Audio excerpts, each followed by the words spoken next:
ফাতেমার সাহস ও বিশ্বাসের গল্প। মদিনা নগরী শান্ত ও গভীর নীরবতায় ডুবেছিল। প্রতিটি গলি ছিল জনশূন্য এবং ঘরগুলোর দরজা দৃঢ়ভাবে বন্ধ ছিল। কিন্তু এই শান্তি ছিল এক চাপা অস্থিরতা এবং অপূর্ণতার গুঞ্জরণে ভরা। সেই নীরবতার গভীরে দাঁড়িয়ে ফাতেমা তার তাহাজ্জুদের নামাজ শেষ করেছিলেন। সিজদা থেকে মাথা তুলে তিনি দোয়ার জন্য হাত বাড়ালেন। তার ঠোঁট মৃদু দোয়ায় মগ্ন ছিল, কিন্তু তার হৃদয়ে ছিল এক অদ্ভুত অশান্তি। তার ভেতরে এক অবদ্ধ ভয় কাজ করছিল। ঠিক তখনই দূর পাহাড়ের দিক থেকে এক প্রচণ্ড গর্জন ভেসে আসল। এটি ছিল একটি সিংহের দাহাড়, কিন্তু সেই রাতের গর্জন স্বাভাবিকের চেয়েও বেশি তীক্ষ্ণ ও বিচলিত লাগছিল। ফাতেমা তার চোখ খুলে আকাশের দিকে তাকালেন। এক গভীর ভাবনা তাকে ছুঁয়ে গেল। কোনো কঠিন পরীক্ষা কি অপেক্ষা করছে? মদিনার কাছাকাছি যে পাহাড়ি অরণ্য ছিল, সেখানে প্রায়শই হিংস্র পশুর আক্রমণ ঘটত। রাতের বেলায় সেদিকে যাওয়ার কথা কেউই সাহস করে ভাবত না। সেই অরণ্যের অন্য প্রান্তে একটি ভাঙাচোরা কুটিরে বাস করত সালেহা। তার কোনো পরিবার বা সমর্থনের উৎস ছিল না, আর তার জীবনযাত্রার কোনো অবলম্বনও ছিল না। অনেক রাত তিনি উপোস করে কাটাতেন, কিন্তু শহরের লোকেরা তার অবস্থা সম্পর্কে প্রায় কিছুই জানত না, বা ফাতেমাও জানতেন না তার কষ্টের কথা। পরের দিন সকালে ফাতেমাকে কোনো কাজে তার পিতা হজরত মোহাম্মদ সাল্লাল্লাহু আলাইহি ওয়াসাল্লাম এর বাড়িতে যেতে হতো। তিনি একাই বাড়ি থেকে বের হলেন। যখন তিনি দরজার কাছে পৌঁছলেন, তখন হঠাৎ তার পা থেমে গেল, যেন তার চলার শক্তি আপনা আপনি বিলীন হয়ে গেল। তিনি কয়েক মুহূর্ত সেই দরজার সামনে স্থির হয়ে দাঁড়িয়ে থাকলেন। ফাতেমা দরজার কাছে থেমে ভেতরের কথাবার্তা মন দিয়ে শুনতে লাগলেন। প্রিয় পিতা হজরত মোহাম্মদ সাল্লাল্লাহু আলাইহি ওয়াসাল্লাম তার কয়েকজন সঙ্গী নিয়ে কথা বলছিলেন। তার কথায় স্পষ্ট দুশ্চিন্তা ফুটে উঠেছিল। হজরত মোহাম্মদ সাল্লাল্লাহু আলাইহি ওয়াসাল্লাম বলছিলেন, ওহে আমার সঙ্গীরা, তোমরা কি জানো যে মদিনার সীমানার কাছে সেই পাহাড়ের ওপারে জঙ্গলের ধারে এক সালেহা নামের বিধবা থাকেন? তার স্বামী ইসলামের পথে শহীদ হয়েছেন। তিনি খুবই দরিদ্র। তিনি ভীষণ কষ্টের জীবনযাপন করছেন এবং আজ 2 দিন ধরে অনাহারে আছেন। আমাদের অবশ্যই তার কাছে খাবার পৌঁছে দিতে হবে। তার পাশে দাঁড়ানো আমাদের ঈমানের অংশ। এই কথা শুনে সঙ্গীরা নিবেদন করলেন, হে রাসূল, আমরা অবশ্যই সেখানে যেতে চাই, কিন্তু সেই সালেহার বাড়িতে যেতে হলে ভয়ঙ্কর অরণ্য পার হতে হবে, আর আমরা শুনেছি যে সেখানে খতরনাক হিংস্র পশুরা ঘুরে বেড়ায়। তখন হজরত মোহাম্মদ সাল্লাল্লাহু আলাইহি ওয়াসাল্লাম বললেন, ভয়ের কোনো কারণ নেই। হিংস্র পশুরাও আল্লাহর সৃষ্টি, তারাও সর্বদা আল্লাহর জিকির করে। যে ব্যক্তি আল্লাহর নাম নিয়ে বের হয়, তার কোনো ক্ষতি হয় না। এই বাণীগুলো ফাতেমার হৃদয়ে গভীরভাবে রেখাপাত করল। তার চোখ থেকে নীরবে অশ্রু ঝরতে লাগল। তার মনে একটি ভাবনা জেগে উঠল, আমার আব্বাজান যখন একজন অপরিচিত বিধবার ক্ষুধা ও কষ্টের জন্য এত চিন্তিত, তখন তার মেয়ে হিসেবে আমি কি করে পিছনে পড়ে থাকতে পারি? তিনি আর কিছু না বলে দরজা থেকে সরে গেলেন। তিনি ভেতরে প্রবেশ করলেন না, কাউকে অভিবাদনও জানালেন না। তার পা নীরবে পিছনের দিকে ঘুরে গেল এবং তিনি নিজের বাড়ির দিকে আবার রওনা হলেন। তবে এবার তার মনে ছিল দৃঢ় সংকল্প যে তিনি কিছু একটা করবেনই। আসলে ফাতেমার হৃদয় ছিল অত্যন্ত কোমল। যখন তিনি শুনলেন যে এক বিধবা নারী 2 দিন ধরে ক্ষুধার্ত, তখন তার মন ভেঙে গেল। তিনি দ্রুত নিজের বাড়িতে ফিরে আসলেন। বাড়িতে পৌঁছানোর সাথে সাথে তিনি চুলা জ্বালালেন। তিনি নিজ হাতে 2টি রুটি তৈরি করলেন। তার সাথে কিছু খেজুর নিলেন এবং সেগুলিকে কাপড়ের টুকরায় বেঁধে প্রস্তুত হয়ে গেলেন। ঠিক যখন তিনি বাইরে বেরোতে যাচ্ছিলেন, তখন দরজা দিয়ে তার একজন আত্মীয় আয়েশা ভেতরে প্রবেশ করলেন। তিনি সালাম জানিয়ে বললেন, হে ফাতেমা, আমি তো তোমার সঙ্গে দেখা করতে এসেছি, কিন্তু তুমি কোথায় যাচ্ছ? ফাতেমা জবাব দিলেন, মদিনার সীমানার বাইরে পাহাড়ের কাছে জঙ্গলের ধারে এক বিধবা নারী থাকেন।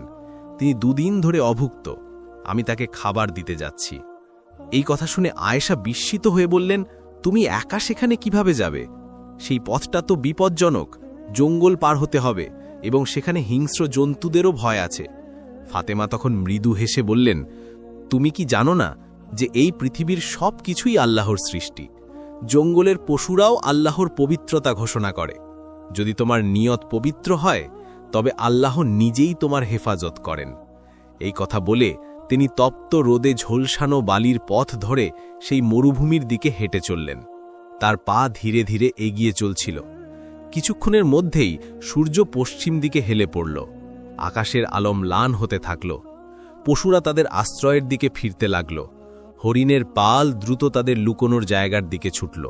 অন্যদিকে হজরত মোহাম্মদ সাল্লাল্লাহু আলাইহি ওয়াসাল্লাম তার একজন সঙ্গীকে বললেন, তুমি যাও, সেই সালেহা মহিলাকে খাবার দিয়ে এসো। কিন্তু সঙ্গীটি মাত্রই উঠতেই যাচ্ছিলেন, তখন রসুল হেসে বললেন, হয়তো তুমি জানো না, ফাতেমা তো ইতিমধ্যেই বেরিয়ে পড়েছে। এই কথা শুনে আরও একজন সঙ্গী সেই একই পবিত্র উদ্দেশ্য নিয়ে জঙ্গলের দিকে রওনা হলেন। এদিকে ফাতেমা অচেনা আর নির্জন পথে জঙ্গলের দিকে যাচ্ছিলেন। তিনি একা ছিলেন, কিন্তু তার পদক্ষেপে কোনো দ্বিধা ছিল না।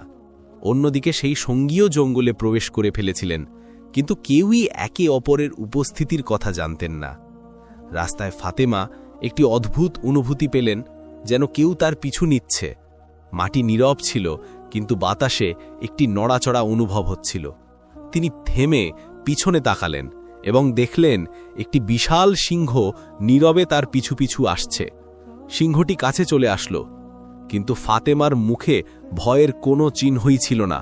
তিনি স্থির হয়ে দাঁড়িয়ে থাকলেন এবং সিংহের চোখের দিকে শান্ত দৃষ্টিতে তাকিয়ে বললেন, হে জঙ্গলের সিংহ, তুমিও আল্লাহর সৃষ্টি আর আমিও। আল্লাহ তোমাকে শক্তি দিয়েছেন, কিন্তু আমাকে দিয়েছেন তার পথে চলার দৃঢ় সংকল্প। তুমি কি জানো না যে আল্লাহর আদেশ হলো ক্ষুধার্তকে খাদ্য দিতে হবে, এবং আমি সেই কাজের জন্যই বেরিয়েছি। তুমি আমার পথে বাধা সৃষ্টি করো না, বরং যদি পারো আমার হেফাজত করো। তার কথায় সে গভীর বিশ্বাস ও মাধুর্য ছিল, যা কেবল একটি সত্যিকারের হৃদয় থেকেই উৎসারিত হয়। সিংহটি তখন থেমে গেল, তার চোখের তীক্ষ্ণতা কমে গেল, যেন সে ফাতেমার কথা সম্পূর্ণরূপে বুঝতে পারছিল। ফাতেমার মুখ থেকে এই আস্থাভরা শব্দগুলি উচ্চারিত হওয়ার সঙ্গে সঙ্গেই এক অবিশ্বাস্য দৃশ্য উপস্থিত হল।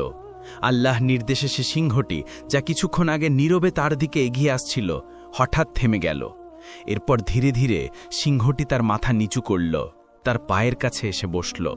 সে তার থাবাগুলি মাটিতে রাখল এবং তার লেজ লম্বা করে মাটিতে স্পর্শ করাল। হঠাৎ করেই তার মুখ খুলে গেল। সে অত্যন্ত বিনীতভাবে বলল, হে জান্নাতের নারী ফাতেমা, আমার সালাম গ্রহণ করুন এবং আমার সালাম উভয় জগতের রহমত হজরত মোহাম্মদ সাল্লাল্লাহু আলাইহি ওয়াসাল্লামের কাছেও পৌঁছে দিন। আমি আপনাকে ক্ষতি করতে আসিনি, বরং আপনার নিরাপত্তার জন্য উপস্থিত হয়েছি।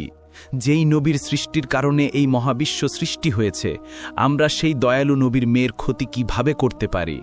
আমরা হয়তো হিংস্র পশু, কিন্তু আমাদের অন্তর সেই পবিত্র মুখের এক ঝলক দেখার জন্য সর্বদা ব্যাকুল থাকে। ফাতেমা তখন মাথা নিচু করলেন, সিংহটির দিকে একবার তাকালেন এবং তার হৃদয়ের গভীরে আল্লাহ প্রতি কৃতজ্ঞতা প্রকাশ করলেন।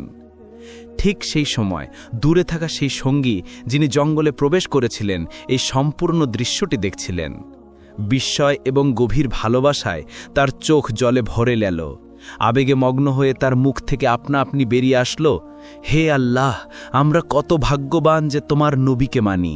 কিন্তু আফসোস সেই সব মানুষের জন্য যারা আজও সেই নবীকে চেনে না, যাকে জঙ্গলের পশুও চেনে। হে আল্লাহ, তুমি তাদেরও সৎপথে দেখাও। সেই সঙ্গীর চোখ থেকে অশ্রু ঝরতে লাগল এবং তিনি আনন্দের সাথে মদিনার দিকে ফিরে চললেন, যাতে হজরত মোহাম্মদ সাল্লাল্লাহু আলাইহি ওয়াসাল্লামকে এই ঘটনা জানাতে পারেন। এদিকে ফাতেমার যাত্রা চলছিল। সেই সিংহটি এখন তার অনুসরণ করছিল। নীরবে তাকে রক্ষা করতে করতে, পথ পরিষ্কার করতে করতে সে তাকে জঙ্গল পার করিয়ে সেই সালেহা বিধবার কুড়েঘরের কাছাকাছি নিয়ে যাচ্ছিল। তারপর ফাতেমা জঙ্গল পার করে সেই সালেহা বিধবার কুড়েঘরের কাছাকাছি পৌঁছলেন। কুড়েঘরের ভেতরে সেই সালেহা তার প্রভুর কাছে প্রার্থনা করছিলেন, হে আল্লাহ, এখন 3 দিন হলো আমার চুলায় আগুন জ্বলেনি, ক্ষুধা আর সহ্য হচ্ছে না। হে আমার রব, তুমি তো রহমতের সাগর, তুমি কোনো উপায় তৈরি করে দাও। তার প্রার্থনা তখনও সম্পূর্ণ হয়নি। ঠিক সেই মুহূর্তে দরজায় আঘাত পড়ল। তিনি চমকে উঠলেন। দরজার পেছন থেকে তিনি জিজ্ঞেস করলেন, কে? দরজার বাইরে থেকে একটি নরম কিন্তু স্পষ্ট এবং বিশ্বাসপূর্ণ কণ্ঠস্বর আসল, আমি ফাতেমা, হজরত মোহাম্মদ সাল্লাল্লাহু আলাইহি ওয়াসাল্লামের মেয়ে। এই কথা শুনে সালেহার চোখ খুলে গেল। তিনি আত্মহারা হয়ে দরজা খুলতে ছুটলেন। যেই ফাতেমা ভেতরে প্রবেশ করলেন এবং খাদ্যের সামগ্রী সামনে রাখলেন, সালেহা তাকে দেখে কেঁদে উঠলেন। তার চোখের জল থামার নাম নিচ্ছিল না। কাঁদতে কাঁদতে তিনি বললেন, হে আল্লাহ, আমি জানতাম যে আমার রব আমাকে একা ছেড়ে দেবেন না। আমার বিশ্বাস ছিল যে তিনি কোনো না কোনো ব্যবস্থা অবশ্যই করবেন। হে ফাতেমা, তুমি শুধু মানুষ নও, তুমি সেই নারী যার মর্যাদার কথা স্বয়ং আল্লাহ তাআলাও বর্ণনা করেছেন। ফাতেমা তখন মাথা নিচু করলেন, সালেহার মাথায় হাত রাখলেন, তাকে সান্ত্বনা দিলেন, তারপর কোনো প্রশংসা বা অহংকার না করে নীরবে ফিরে আসার জন্য রওনা হলেন। ফিরে যাওয়ার সময়ও সেই সিংহটি তার সঙ্গী ছিল। পথের নিরাপত্তা নিশ্চিত করছিল যেন এক বিশ্বস্ত প্রহরী। ঠিক সেই সময় জঙ্গলের কাছে এক পশুপালক, যিনি প্রতিদিন সেখানে তার ছাগল চড়াতে আসতেন, তার ছাগলগুলোর পেছন পেছন চলছিলেন। তিনি যখন এই দৃশ্য দেখলেন যে একটি সিংহ এক মহিলার সাথে সাথে চলছে, অথচ তাকে কোনো ক্ষতি করছে না, বরং সুরক্ষিতভাবে তার সঙ্গে যাচ্ছে, তখন তিনি আশ্চর্য হয়ে গেলেন। তিনি সঙ্গে সঙ্গে ছাগলগুলোকে একপাশে দাঁড় করালেন এবং মনোযোগ দিয়ে দেখতে লাগলেন। তিনি ফতেমাকে চিনতেন না, কিন্তু যে দৃশ্য তার চোখের সামনে ছিল তা অসাধারণ ছিল। তিনি স্তব্ধ হয়ে দাঁড়িয়ে থাকলেন, যেন কিছু বোঝার চেষ্টা করছিলেন। কিছুক্ষণ পর ফতেমা জঙ্গল পার করে মদিনার সীমানায় প্রবেশ করলেন। সিংহটি নীরবে তার সাথে সাথে চলছিল, এবং যখন তিনি জঙ্গলের শেষ প্রান্তে পৌঁছলেন, তখন সেখানেই দাঁড়িয়ে বিনীতভাবে মাথা নিচু করে বিদায় জানালো এবং তারপর আবার জঙ্গলের দিকে ফিরে গেল। সে তার কর্তব্য সম্পন্ন করে চুকেছিল। অন্যদিকে হযরত মুহাম্মদ সাল্লাল্লাহু আলাইহি ওয়াসাল্লাম তার সঙ্গীদের সাথে বসেছিলেন। তাদের কথোপকথন চলছিল যে হঠাৎ সেই সঙ্গী, যিনি জঙ্গলে গিয়েছিলেন, ফিরে আসলেন। তিনি আবেগে পরিপূর্ণ ছিলেন এবং সেই অলৌকিক ঘটনাটি রাসূলুল্লাহ সাল্লাল্লাহু আলাইহি ওয়াসাল্লামের সামনে বিস্তারিতভাবে বর্ণনা করলেন। এই কথা শুনে হযরত মুহাম্মদ সাল্লাল্লাহু আলাইহি ওয়াসাল্লাম হেসে বললেন, ফতেমা শুধু আমার মেয়ে নয়, বরং আল্লাহর পছন্দের বান্দি। আল্লাহ তাআলা তাকে জান্নাতের মহিলাদের নেত্রী বানিয়েছেন। তোমরা মনে রেখো, যে ব্যক্তি সত্য ও ন্যায়ের পথে থাকে তার কাছে আল্লাহর সাহায্য অবশ্যই আসে। এই ঘটনা সঙ্গীদের মধ্যে একটি মহা অলৌকিক ঘটনার মতো ছড়িয়ে পড়ল। হযরত উমর রাদিয়াল্লাহু তাআলা আনহু বারবার আল্লাহু আকবার বলে আল্লাহর শ্রেষ্ঠত্ব ঘোষণা করতে লাগলেন। এদিকে সেই পশুপালক, যিনি ছাগল চড়াতে এসে সিংহ এবং ফতেমার দৃশ্য দেখে ফেলেছিলেন, ঠিক সেই মুহূর্তে হঠাৎ সেই সিংহটি আবার জঙ্গল থেকে বেরিয়ে এসে সেই পশুপালকের দিকে এগোতে লাগল। পশুপালকের পা কাঁপতে লাগল। তার মনে চিন্তা আসলো, এবার হয়তো এই সিংহ আমাকে শেষ করে দেবে। কিন্তু না, আল্লাহর নির্দেশে আরও একবার সেই সিংহের মুখ খুলে গেল। সিংহটি শান্ত কণ্ঠে বলল, ওহে অপরিচিত মানুষ, তুমি এখনও ঈমান আনোনি, অথচ আমরা জঙ্গলের হিংস্র পশুরা সেই নবীকে চুনেছি, যিনি রহমতে দো আলাম, আল্লাহর প্রিয় হযরত মুহাম্মদ সাল্লাল্লাহু আলাইহি ওয়াসাল্লাম। এখনও সময় আছে, চলে যাও সেই নবীর কাছে, কালেমা পড়ো এবং মুসলমান হয়ে যাও। আমি জঙ্গলের সিংহ তোমাকে প্রতিজ্ঞা করছি, তোমার ফিরে আসা পর্যন্ত তোমার ছাগলগুলোকে খাওয়া তো দূরের কথা, আমি তাদের স্পর্শও করব না। আমি নিজে তাদের পাহারা দেব, শুধুমাত্র এই কারণে যে তুমি নবীর দিকে যেতে পারো। সিংহের মুখ থেকে এমন কথা শুনে পশুপালকের ওপর গভীর নীরবতা নেমে আসলো।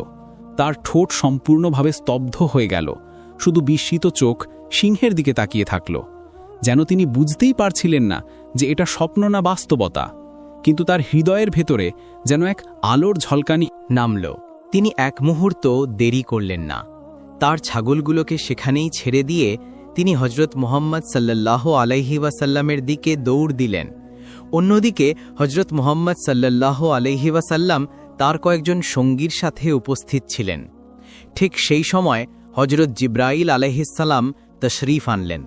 তিনি নিবেদন করলেন, ইয়া রাসূল, আজ একজন পশুপালক আপনার দরবারে আসছেন। তিনি ঈমান আনতে চলেছেন, কিন্তু এই খবর তাকে পৃথিবীর কোনো মানুষ দেয়নি। তাকে এই বার্তা জঙ্গলের একটি সিংহ পৌঁছে দিয়েছে। যান, তাকে স্বাগত জানান।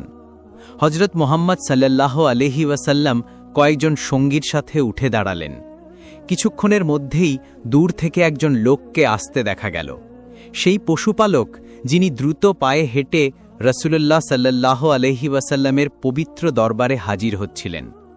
হযরত মুহাম্মদ সাল্লাল্লাহু আলাইহি ওয়াসাল্লাম তাকে দেখেই বললেন, তুমি দেরি করেছ, তোমার এখনই ঈমান আনা উচিত ছিল। ইস, যদি আর একটু আগে আসতে তবে তোমার জন্য আরও ভালো হতো। পশুপালক এই কথা শুনে আশ্চর্য হয়ে থেমে গেল।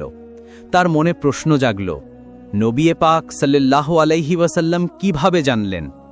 তিনি শ্রদ্ধার সাথে নিবেদন করলেন, ইয়া রাসূলুল্লাহ, আপনি এটা কিভাবে জানলেন? হযরত মুহাম্মদ সাল্লাল্লাহু আলাইহি ওয়াসাল্লাম হেসে বললেন, আমি শুধু এই খবরই রাখি না, বরং আমি এটাও জানি যে তোমাকে জঙ্গলের সিংহ এখানে পাঠিয়েছে। এই কথা শুনে পশুপালক থরথর করে কেঁপে উঠলেন। তার মুখে আর কোনো প্রশ্ন থাকল না। তার হৃদয়ের জগৎ পাল্টে গেল। চোখ আর্দ্র ছিল এবং ঠোঁটে বিনয়। তারপর তিনি নিবেদন করলেন, ইয়া রাসূলুল্লাহ, আমাকে কালিমা পড়িয়ে দিন, আমাকে মুসলমান বানিয়ে দিন। রাসূলুল্লাহ সাল্লাল্লাহু আলাইহি ওয়াসাল্লাম তাকে নিজের কাছে ডাকলেন। রহমত ও স্নেহপূর্ণ কণ্ঠে বললেন, আমার সাথে পড়ো, আশহাদু আল্লা ইলাহা ইল্লাল্লাহু ওয়া আশহাদু আন্না মুহাম্মাদান রাসূলুল্লাহ। পশুপালকের চোখ থেকে অশ্রু ঝরতে লাগল, ঠোঁট কাঁপছিল এবং তিনি পূর্ণ বিশ্বাসে কালিমা পাঠ করলেন। তার সারা শরীর কাঁপছিল, যেন তার কাঁধ থেকে কোনো ভারী বোঝা নেমে গেল এবং এক নতুন আলোকধারা তার হৃদয়ে প্রবেশ করল। সঙ্গীরা আল্লাহু আকবার ধ্বনি দিলেন এবং নবী করিম সাল্লাল্লাহু আলাইহি ওয়াসাল্লাম তার কাঁধে হাত রেখে বললেন, আজ তোমার কপাল তোমাকে সেই হেদায়েত দিয়েছে যা আমরা সকলেই আল্লাহর কাছে চাই। তুমি খুব ভাগ্যবান যে তুমি এই বার্তা একটি হিংস্র পশু, একটি জঙ্গলের সিংহের মাধ্যমে পেয়েছ। অন্যদিকে জঙ্গলের ধারে সেই সিংহটি পশুপালকের ছাগলগুলোর কাছে বসে নীরবে তাদের পাহারা দিচ্ছিল। যখন পশুপালক ঈমান এনে ফেললেন, তখন তিনি নবী পাক সাল্লাল্লাহু আলাইহি ওয়াসাল্লামের কাছ থেকে অনুমতি চাইলেন যে গিয়ে নিজের ছাগলগুলো ফিরিয়ে আনবেন। রাসূলুল্লাহ সাল্লাল্লাহু আলাইহি ওয়াসাল্লাম বললেন, যাও, এখন তোমার কোনো ভয়ের কারণ নেই, তোমার প্রহরীকে তো এখন স্বয়ং আল্লাহ নিযুক্ত করেছেন। যখন সেই পশুপালক তার ছাগলগুলোর কাছে ফিরে আসলেন, তখন দেখলেন সবগুলি ঠিক তেমনই সুরক্ষিত ছিল। সিংহটি তাকে দেখে উঠে দাঁড়াল, তারপর বিনয়ের সাথে মাথা নিচু করল এবং নীরবে জঙ্গলের দিকে ফিরে গেল। সে তার কর্তব্য সম্পন্ন করে চুকেছিল। পশুপালকের জীবন চিরতরে বদলে গিয়েছিল। এখন তিনি আর শুধু ছাগল চড়ানো মানুষ ছিলেন না, বরং একজন পরেজগার মুমিন ছিলেন এবং নবীর প্রেমে জীবন যাপনকারী হয়ে উঠেছিলেন। এই ঘটনা মদিনা জুড়ে ছড়িয়ে পড়ল। সবার মুখে একটি কথা ছিল, যে ব্যক্তি আল্লাহর জন্য পথ চলে, আল্লাহ তার জন্য পথ তৈরি করে দেন